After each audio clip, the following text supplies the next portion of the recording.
Okay, welcome fourth graders to another, once again, science video. Today we're going to be talking about landslides. Okay, so hopefully you're watching this on iTunes. If you're not, go to the iTunes store, search the iTunes store for Passafume, and you can actually subscribe to these videos and watch them on your favorite mobile device. Man, if you don't have an iPhone 4 by now, come on, parents, let's go. Just joking. Okay, first of all, you need to keep in mind gravity, okay? Gravity is the pulling force that acts on all objects, okay? The thing that pulls you down when you try to jump and dunk the basketball, that's called gravity. That's constantly acting on all of us, okay? It's also acting upon the dirt, okay? So gravity is constantly pulling on dirt.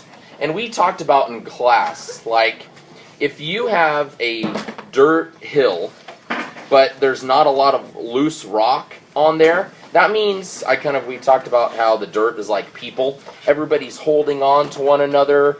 Okay, I'm holding on to somebody, they're holding on to me, and everybody's holding on to each other really good if the land is strong and there's not a lot of loose rock. If there is loose rock on a slope, that means maybe one person isn't hanging on very well, okay? Or you have some person just nobody's hanging on to them at all. Those people, if you want to think of it like that, when water comes or when gravity is pulling down, the people that aren't being held on to are going to get pulled down that much quicker. So keep that in mind throughout this lesson when we start talking about why mudslides and landslides happen.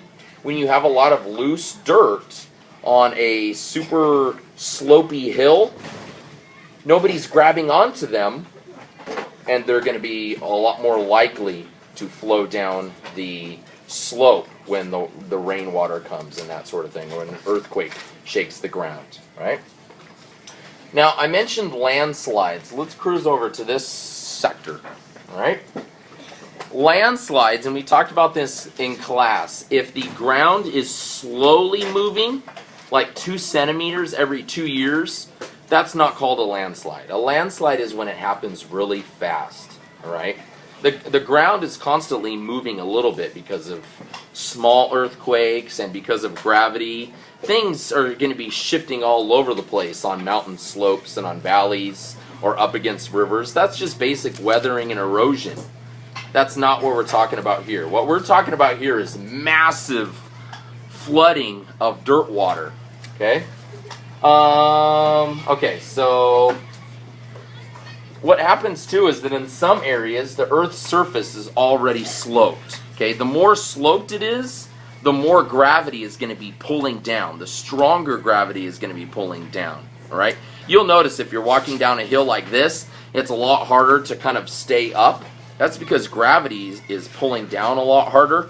Whereas in year like this, because the ground is a lot more underneath you, it's a lot easier to walk. So in some areas, because Earth's surface is already sloped, those are areas where flooding and mudslides and landslides are going to happen a lot more likely because the ground is already sloped. On top of that, if there's loose dirt, it's going to be bad. What happens during mudslides is heavy rains come down and soaks up the loose dirt that's on a heavy sloped mountain or an embankment. Once that loose dirt gets soaked, the ground can't hold it anymore. You can picture the people like, oh, I can't hold on to you anymore, dude. Ah! And all of the loose dirt that was on the top here gets pulled down by the heavy water. All right, that's called a mudslide, and it happens really fast. It can wipe out homes, animals, bridges, entire roads. Landslides are also the same thing here. They happen really fast. Earthquakes can cause them. I mentioned that at the beginning because the ground shifts. If you have a heavily steep slope plus rain coming down, you're more likely to have a landslide. Okay. With landslides, though, these are dry. They're not wet and muddy like the mudslides. But this is a whole bunch of loose dirt that just comes tumbling down. Flooding can also happen. Sometimes, if you look around your street, there's drains that are in the streets. Sometimes, if flooding happens, the drains can't aren't draining fast enough for the water because it comes flushing in after a heavy rain, you're going to have flooding in some areas. And once again, that's because the draining is not fast enough for the heavy rain. Let's see here. You also can have things called flooding. And that's where, after a heavy rain, the water fills up a river and it may overflow and come onto the sides. Okay, so the water can overflow onto the land. Once the flooding happens, it can wipe out homes, it can take out animals, it can shake the dirt that's holding up bridges and homes, so those can be destroyed as well. Another thing that can cause mudslides or landslides is the freezing and thawing of water. You can picture here in step 1, the water comes in, and this gap here is only 3 inches wide. Once that water comes in, once it freezes, remember when water freezes it expands, so it explodes outward. And then here, after the water has frozen, the water then thaws. Instead of 3 inches, it's now 10 inches wide because of the freezing water punched the walls of it and made it bigger. If this keeps happening, eventually this entire embankment, you can see the crack already forming here, is going to bust, and this is going to become a landslide. Right? So freezing and thawing of water is another cause of landslides and mudslides. I believe that is about it. We talked about gravity pulling down. We talked about flooding can cause a lot of damage, drains not being good enough, overflowing rivers. We talk about earthquakes being a major cause of mudslides and landslides. Mudslides in particular are muddy water that comes rushing down.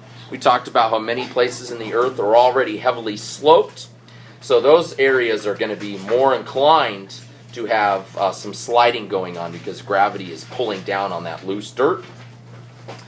And I think that is about it. Once again, if you have any questions about landslides, check on Unmoto. Facebook, check your notebooks too. Remember, these video reviews should not be any replacement for my solid teaching that's going on in class. Okay, so make sure you're taking good notes and good pictures, writing down all your vocabulary, and I look forward to seeing you in class next time.